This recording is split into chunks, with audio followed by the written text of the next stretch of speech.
ഈ വളവ്, മുള്ളൂർക്കര, ഈ പ്രദേശങ്ങളിലുള്ള ഞങ്ങളുടെ സഹോദരങ്ങൾക്ക് ഏറ്റവും അനുഗ്രഹപൂർണമായ ഒരു ക്രിസ്മസും നവവത്സരാശംസകളും നേരുന്നു. പ്രിയരെ, ഞങ്ങൾ കേരളം ഒട്ടാകെ ഞങ്ങളുടെ സഹോദരങ്ങൾ വിവിധ സ്ഥലങ്ങളിൽ സഞ്ചരിച്ച് ഞങ്ങളുടെ ജീവിതവുമായി ബന്ധപ്പെട്ട് നാം പാർക്കുന്ന നമ്മുടെ സ്വന്തം സഹോദരങ്ങളായ കേരള ജനതയ്ക്ക് ഹാപ്പി ക്രിസ്മസ്, യഥാർത്ഥത്തിൽ അവർക്ക് ഹാപ്പി ഉണ്ടാകണം, ഹാപ്പി ന്യൂ ഇയർ, യഥാർത്ഥത്തിൽ അവർക്ക് സന്തോഷം ഉണ്ടാകണം എന്ന അർത്ഥത്തിൽ ഞങ്ങൾ സംസാരിച്ചുകൊണ്ടിരിക്കുകയാണ്. സന്തോഷം നഷ്ടപ്പെട്ട മനുഷ്യൻ, പ്രത്യാശ നഷ്ടപ്പെട്ട മനുഷ്യൻ, അവൻ എന്തും ചെയ്യും, ഏത് ക്രൂരതയും ചെയ്യും, ഏത് അനീതിയും ചെയ്യും. അതാണ് മനുഷ്യന്റെ സ്വഭാവം. അപ്പോൾ അവന്റെ ഒരു മീഡിയം സന്തോഷം അവന്റെ ഉള്ളിൽ നിലനിന്നാൽ മാത്രമേ അവന് മനുഷ്യനായി ജീവിക്കാൻ കഴിയൂ. സന്തോഷത്തിന്റെ അഭാവമാണ് ആത്മഹത്യയിലേക്ക് പോലും ആളുകൾ സഞ്ചരിക്കുന്നത്. ഞാനൊരു നടന്ന ചരിത്രം നിങ്ങളെ പറഞ്ഞു കേൾപ്പിക്കുവാൻ ആഗ്രഹിക്കുന്നു. ഒരു പട്ടണത്തിൽ ഒരു വലിയ കത്തീഡ്രൽ പള്ളി ഉണ്ടായിരുന്നു. വളരെ മനോഹരമായി പണിത് തീർത്ത പള്ളിയുടെ മുഖാവാരത്തിൽ ചില്ലുകൊണ്ട് തീർത്ത മനോഹരമായ ഒരു സ്ഫടിക ഗ്ലാസിന്റെ മനോഹരമായ ഒരു ദർശനമുണ്ടായിരുന്നു. ആ ചില്ലിൽ സൂര്യൻ ഉദിക്കുന്ന പ്രഭാതയാമത്തിൽ ഗലീല തടാകത്തിന്റെ പിക്ചർ നമുക്ക് കാണാം. സൂര്യൻ അല്പം കൂടെ ഉദിക്കുമ്പോൾ ഒരു പ്രാവ് പറന്ന് നിൽക്കുന്നതായി കാണാൻ പറ്റും. വീണ്ടും സൂര്യൻ ഉദിച്ച പ്രകാശം അതിലേക്ക് കൂടുതലായി വരുമ്പോൾ യേശു കടലിന്റെ നടുവിലൂടെ, കടലിന്റെ മുകളിലൂടെ നടക്കുന്നത് കാണാം. സൂര്യൻ ഒരു 3-3:30 ആ പ്രകാശകിരണങ്ങൾ അടിക്കുമ്പോൾ ആ ചില്ലിൽ നോക്കിയാൽ യേശു കാൽവരിയിൽ മരിച്ചു കിടക്കുന്നത് കാണാം. ഈ അത്ഭുത പ്രതിഭാസം കാണുവാൻ ലോകത്തിന്റെ വിവിധ ഭാഗങ്ങളിൽ നിന്ന് ആളുകൾ അവിടേക്ക് വരുമായിരുന്നു. എന്നാൽ ഒരു ദിവസം ഒരു കൊടുങ്കാറ്റടിച്ച് ആ ചില്ലും അതിന്റെ ഫ്രെയിം സഹിതം താഴേക്ക് വീണ് തകർന്നു പോകുവാനായിട്ടിടയായി. ആ പള്ളിയുടെ ഉത്തരവാദിത്തപ്പെട്ടവർ അതെല്ലാം കൂടെ തൂത്തുവാരി, ആ പ്രദേശത്തുള്ള മണ്ണ് സഹിതം തൂത്തുവാരി, ചില്ലുകൾ, കുപ്പിച്ചില്ലുകൾ, വിവിധ ആകൃതിയിലുള്ള തകർന്നുപോയ ചില്ലുകളെല്ലാം കൂടെ ഒരു പാഴായ ചാക്കുകളിൽ വാരിക്കൂട്ടി വെച്ചു. എവിടെ മറവ് ചെയ്യണം എന്നവർ ആലോചിക്കുമ്പോൾ വളരെ ദൂരെ നിന്ന് ഒരു മനുഷ്യൻ ഈ മനോഹരമായ അത്ഭുത പ്രതിഭാസം കാണാനായി വന്നു. ചോദിച്ചപ്പോൾ പറഞ്ഞു, അത് തകർന്നു പോയി എന്ന്. നിങ്ങൾക്ക് വേണമെങ്കിൽ കൊണ്ടുവെക്കൂ എന്നൊരു വാക്കുകൂടി പറഞ്ഞു. ആ തകർന്നു പോയ, ആ തവിടുപൊടിയായ ആ ചില്ലുകളെല്ലാം വാരിക്കൂട്ടിയ വേസ്റ്റ് ആ മനുഷ്യൻ അവിടുന്ന് ചുമന്നുകൊണ്ട് പോകുവാനായിട്ടിടയായി. ചില മാസങ്ങൾ കഴിഞ്ഞപ്പോൾ ആ മനുഷ്യൻ ലോകമറിയപ്പെടുന്ന ഒരു കലാകാരൻ, ഒരു ശില്പിയായിരുന്നു. അത് വീണ്ടും അതിനെ ചേരുമ്പടി ചേർത്ത് അതിനെ മനോഹരമാക്കി വീണ്ടും കൊണ്ടുവന്ന് അതേ സ്ഥലത്ത് കൊണ്ടുവന്നപ്പോൾ അത് ലോകത്തിലെ അത്ഭുതങ്ങളിൽ ഒന്നായി മാറുവാണ്ടക്കൊണ്ണമിടയായി തീർന്നു. പ്രിയരെ, ഞാൻ പറഞ്ഞതിന്റെ താല്പര്യം, ഉപയോഗത്തിലിരുന്ന് ഒന്ന് ശൂന്യമായി പോയി, തവിടുപൊടിയായി പോയി, തകർന്നു പോയി. അതുകൊണ്ട് അതവിടെ അവസാനിക്കാതെ ഒരു കലാകാരന്റെ കയ്യിൽ കിട്ടിയപ്പോൾ, ഒരു മാന്യനായ ചിന്താധാരണയുള്ള ഒരാളുടെ കയ്യിൽ കിട്ടിയപ്പോൾ അത് വീണ്ടും അതിന് ജീവനുണ്ടായി, സ്വപ്നമുണ്ടായി, പ്രസിദ്ധിയുണ്ടായി, പ്രയോജനമുണ്ടായി. പ്രിയരെ, പാഴും ശൂന്യമായി തീർന്ന ഈ ഭൂമി, പാപത്താൽ നിബിഡമായി ഭൂമി, പാപത്താൽ വികൃതമായി പോയ മനുഷ്യരെ കൊണ്ട് നിബിഡമായി കൊണ്ടിരിക്കുന്നു. അതാണ് ലോകത്തിന്റെ ചരിത്രവും കേരളത്തിന്റെ ചരിത്രവും. ഈ പാപത്തിൽ നഷ്ടപ്പെട്ടു പോയ മനുഷ്യനെ, ദൈവത്തോടടുക്കുവാൻ കഴിയാതെ പാപമെങ്കിലുമായ ഒരു മനുഷ്യ ശരീരത്തിൽ തിന്മയുടെ ഒരു തലച്ചോറുമായി സഞ്ചരിക്കുന്ന മനുഷ്യന് എന്ത് ചെയ്താലും ദൈവത്തോടടുക്കാൻ കഴിയുകയില്ല, ദൈവ സാന്നിധ്യം അനുഭവിക്കാൻ കഴിയുകയില്ല. അതിനുവേണ്ടി മനുഷ്യൻ പല ബദ്ധപ്പാടുകൾ ചെയ്യുന്നു.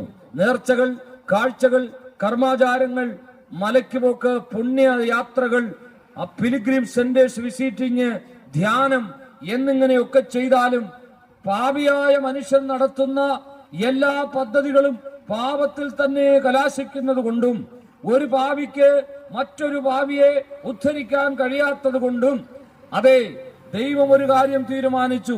സ്വർഗത്തിൽ സ്ഥിരമായിരുന്ന ദൈവം, മഹാദൈവം, ദൂതന്മാർ ആരാധിച്ചുകൊണ്ടിരുന്ന ദൈവം, തേജസ്സേറിയ ദൈവം, വിശുദ്ധിയിൽ ഭയങ്കരനായ ദൈവം.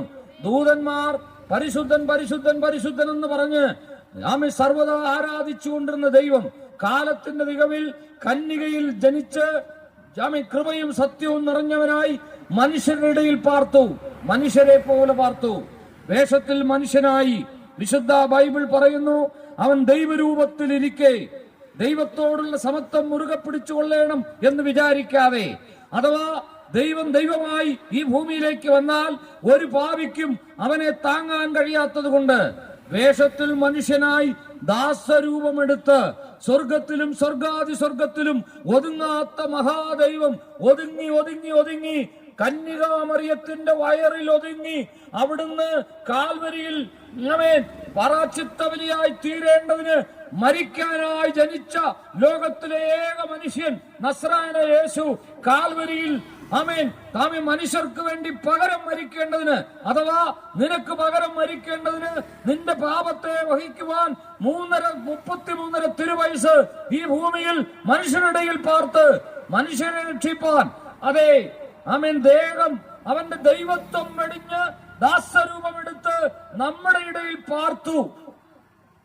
യേശുവിന്റെ ജനനത്തെ കുറിച്ച് ഇങ്ങനെ പറയുന്നു, അവൻ തന്റെ ജനത്തെ പാപത്തിൽ നിന്ന് രക്ഷിപ്പാനിരിക്കൊണ്ട് അവൻ ഇമ്മാനുവേൽ എന്ന് പേർ വിളിക്കണം.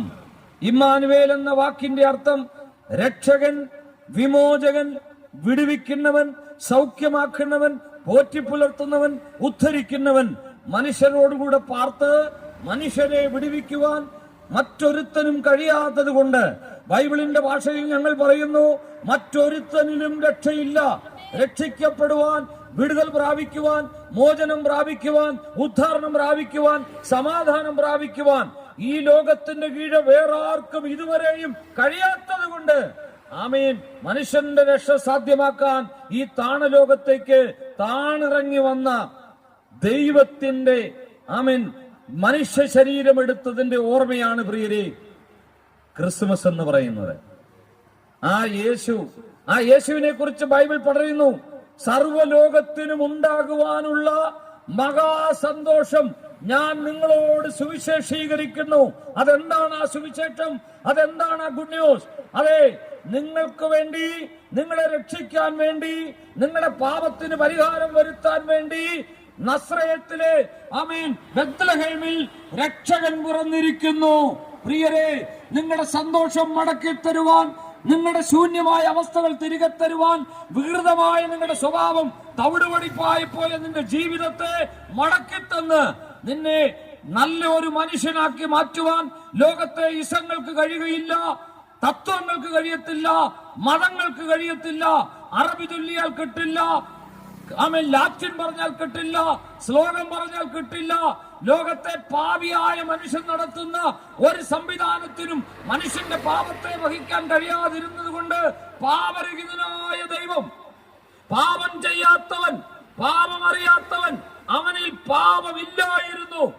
അവൻ പരിശുദ്ധനായ ദൈവം, സ്വർഗത്തേക്കാൾ വിശുദ്ധനായ മഹാദൈവം. അതെ, 5 കോടതികളിൽ 7 പ്രാവശ്യം മാറി മാറി മാറി മാറി വിസ്തരിച്ചിട്ടും യേശുവിൽ ഒരു പാപവും കണ്ടെത്താൻ ആർക്കും കഴിഞ്ഞില്ല. പ്രിയരെ, ആർക്കും കഴിഞ്ഞില്ല. ലോകത്ത് വന്ന നവോത്ഥാന നായകന്മാർ, പ്രവാചകന്മാർ, ശ്രേഷ്ഠന്മാർ ഒക്കെ തന്നെ പാപത്തിൽപ്പെട്ടവരാണ്, അശുദ്ധിയിൽപ്പെട്ടവരാണ്. പാപത്തിൽ മെഴുകി മെഴുകി മെഴുകി കിടന്നിട്ട് അവർ മറ്റുള്ളവരോട് പാപം ചെയ്യരുതെന്ന് പറഞ്ഞു. ഇന്നത്തെ ചില മദ്യപാനികൾ മറ്റുള്ള മദ്യപാനികളോട് കൊടുക്കരുതെന്ന് പറയുന്നത് പോലെ ലോകത്ത് വന്ന സകല പ്രവാചകന്മാരും ലൈംഗികമായും യുദ്ധപരമായും മനുഷ്യരെ കൊല്ലാനും ആഹ്വാനം ചെയ്തപ്പോൾ യേശു ക്ഷമയുടെ, ത്യാഗത്തിന്റെ, സ്വയം ശൂന്യവൽക്കരണത്തിന്റെ മാനവജാതിയെ രക്ഷിക്കാൻ ബൈബിൾ ഇങ്ങനെയാണ് പറയുന്നത്. പ്രിയരെ, ആരും നശിച്ചു പോകാതെ എല്ലാവരും, ഈ ദേശത്ത് ഒരു കുടുംബത്തിൽ ഒരു വ്യക്തിയും നശിച്ചു പോകാതെ എല്ലാവരും രക്ഷിക്കപ്പെടേണ്ടതിന് സ്വന്തം പുത്രനെ നമുക്ക് വേണ്ടി ദാനം തന്ന ആ ദൈവത്തിന്റെ സ്നേഹത്തിന്റെ പ്രദർശനമാണ് ക്രിസ്തുമസ് എന്ന് പറയുന്നത്. പുൽക്കൂട്ടിലേക്ക് നമ്മൾ നോക്കുമ്പോൾ നമ്മൾ കാണുന്നത് സ്തോത്രം, ദൈവസ്നേഹത്തിന്റെ പ്രദർശനമായി യേശു ഇവിടെ കിടക്കുന്നതാണ് കാണുന്നത്. അതായത് ഒരു ശിശു തുണികൾ കൊണ്ട് പൊതിഞ്ഞ്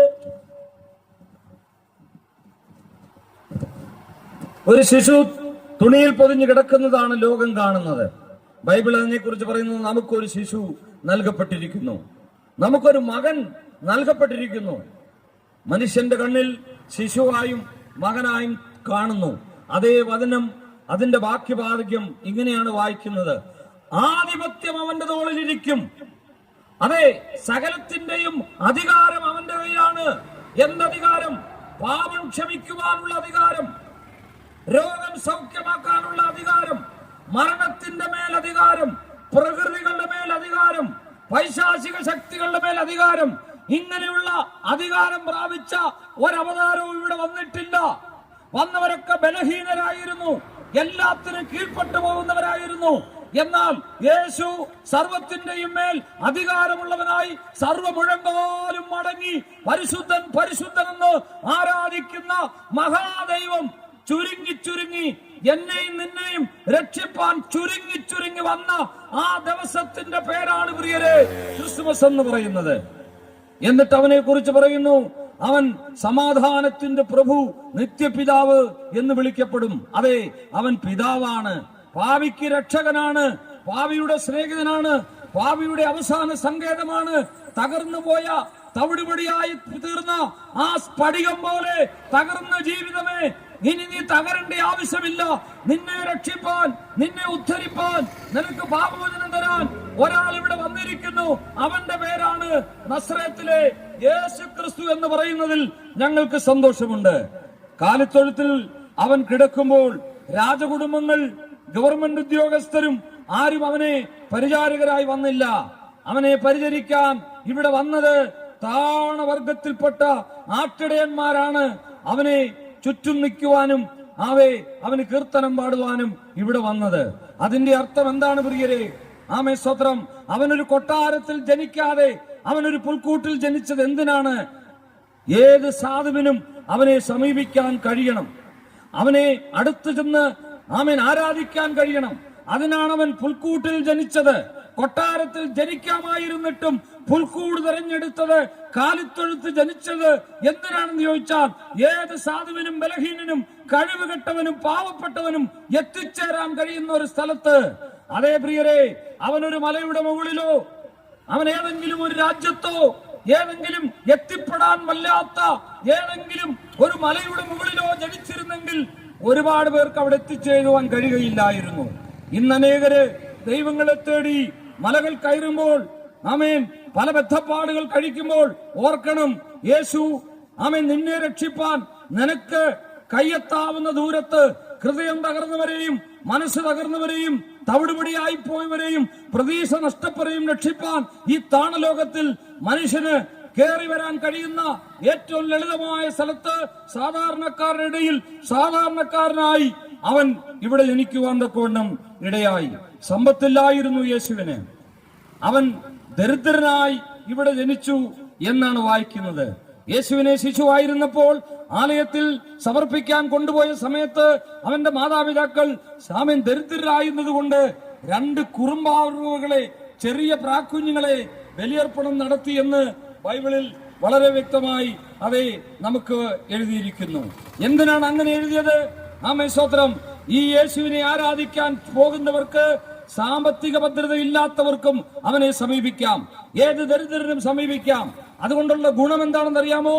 യേശുവിനെ ആരാധിക്കുന്ന ദരിദ്രരായ ആളുകൾ, സമ്പദ്ഘടന തകർന്ന ആളുകൾ, യേശുവിനെ ആരാധിക്കുമ്പോൾ ബൈബിളിലൊരു വാക്യം നിറവേറുകയാണ്.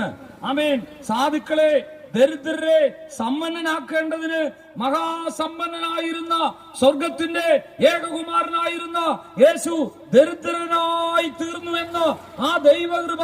അതെ, നിന്നെ സമ്പന്നനാക്കാൻ അവൻ സ്വയം ദരിദ്രനായി തീർന്ന ദൈവകൃപ നീ അറിയണം എന്നുള്ളതാണ്. ചുരുക്കി പറഞ്ഞാൽ 5 പൈസ മുടക്കാതെ, ഒരു മലകൾ കയറാതെ, ഒരു കീർത്തനം ചൊല്ലാതെ, ഒരു ബദ്ധപ്പാടും സഹിക്കാതെ, ഒരു ക്രിയകളും ചെയ്യാതെ. അതെ, ഞങ്ങളുടെ പ്രിയപ്പെട്ടവർ ചിലര് ഇങ്ങനെ പറഞ്ഞിട്ടുണ്ട്, മലകൾ കയറിയാൽ കിട്ടുകില്ല, തൂക്കം നടത്തിയാൽ നേടുകില്ല, മലകൾ കയറിയാൽ കിട്ടുകില്ല, തൂക്കം നടത്തിയാൽ നേടുകില്ല. നന്മകൾ, നൊയിമ്പുകൾ, നേർച്ചകൾ, കാഴ്ചകൾ, ഇവയാലൊന്നും രക്ഷ സാധ്യമല്ല. കൃപയാലത്രേ ആത്മരക്ഷ, അത് വിശ്വാസത്താൽ നേടുക. വില കൊടുത്തു വാങ്ങുവാൻ സാധ്യമല്ല. അത് ദാനം, ദാനം, ദാനം. ഈ ലോക ജീവിതത്തിൽ നേടുക. നിന്റെ മരണശേഷം അവസരങ്ങളില്ല സഹോദരാ. ഈ ലോക ജീവിതത്തിൽ നേടുക. നിന്റെ മരണശേഷം അവസരങ്ങൾ ഇല്ല സഹോദരാ. നന്മകൾ, നൊയിമ്പുകൾ, നേർച്ചകൾ, കാഴ്ചകൾ, ഇവയാലൊന്നും രക്ഷ സാധ്യമല്ല. പ്രിയരെ, ഈ താണലോകത്തിലേക്ക് തന്റെ ദൈവത്വം ഒഴിച്ച് സാധാരണക്കാരിൽ സാധാരണക്കാരനായി അവനിവിടെ വന്നത് എന്തിനാണെന്ന് ബൈബിൾ പറയുന്നു. ഒന്ന്, പരീക്ഷിക്കപ്പെടുന്ന, പ്രതികൂലത്തിൽപ്പെടുന്ന, പ്രത്യാശ നഷ്ടപ്പെട്ട, തവിടുവടിവായി പോയ മനുഷ്യനെ രക്ഷിപ്പാൻ കഴിവുള്ളവനായി അവനിവിടെ വന്നു എന്ന് തിരുവചനം വ്യക്തമാക്കുന്നു. അതെ, പരീക്ഷിക്കപ്പെടുന്നവരെ സഹായിപ്പാൻ യേശു ശക്തനാണ്. രണ്ട്, ആമേൻ, പാപമൊഴികെ, തിന്മയൊഴികെ, അശുദ്ധി ഒഴികെ. അതെ, പാപമില്ലാത്ത ഒരേ ഒരു ദൈവം, അശുദ്ധിയില്ലാത്ത ഒരേ ഒരു ദൈവം, യാതൊരു കളങ്കവും ഇല്ലാത്ത ഒരേ ഒരു ദൈവം, പരിശുദ്ധനായ യേശു. ആ യേശു പാപമൊഴികെ ആമേൻ സകല ബലഹീനതകളും, സകല ദാരിദ്ര്യവും, സകല രോഗവും, സകല സങ്കടങ്ങളും, സകല വിശപ്പും, സകല മനുഷ്യന്റെയും സകല ബലഹീനതകളും ആമേൻ വിടുവിക്കാൻ കഴിവുള്ളവനാകെയുണ്ട്. അവനെ സമീപിക്കുന്നവർക്ക് രക്ഷയുണ്ട്, വിടുതലുണ്ട്, സൗഖ്യമുണ്ട്. അതുകൊണ്ട് വിശുദ്ധ ബൈബിൾ തുടരുന്നു. ആമേൻ, യേശു ക്രിസ്തു മുഖാന്തരം ദൈവത്തോട് അടുക്കുന്നവരെ പൂർണ്ണമായി രക്ഷിപ്പാൻ യേശു ശക്തനാണ് എന്ന് ബൈബിൾ വളരെ വ്യക്തമായി പറയുന്നു. അതേ പ്രിയരെ, നിന്റെ വിഷയം എന്തായിരുന്നാലും, നിന്റെ സാഹചര്യങ്ങൾ എന്തായാലും, എത്ര തവിടുപൊടിയായി വികൃതമായി എന്ന് നിനക്ക് തോന്നിയാലും, ഇനി ഒരു സാധ്യതയുമില്ല, പ്രതീക്ഷയ്ക്ക് യാതൊരു വകയുമില്ല എന്ന് നിനക്ക് തോന്നുന്നെങ്കിൽ നിന്റെ ജീവനെ നീ നശിപ്പിച്ചു കളയരുത്. നിന്നെ രക്ഷിപ്പാനാണ് യേശു ക്രിസ്തു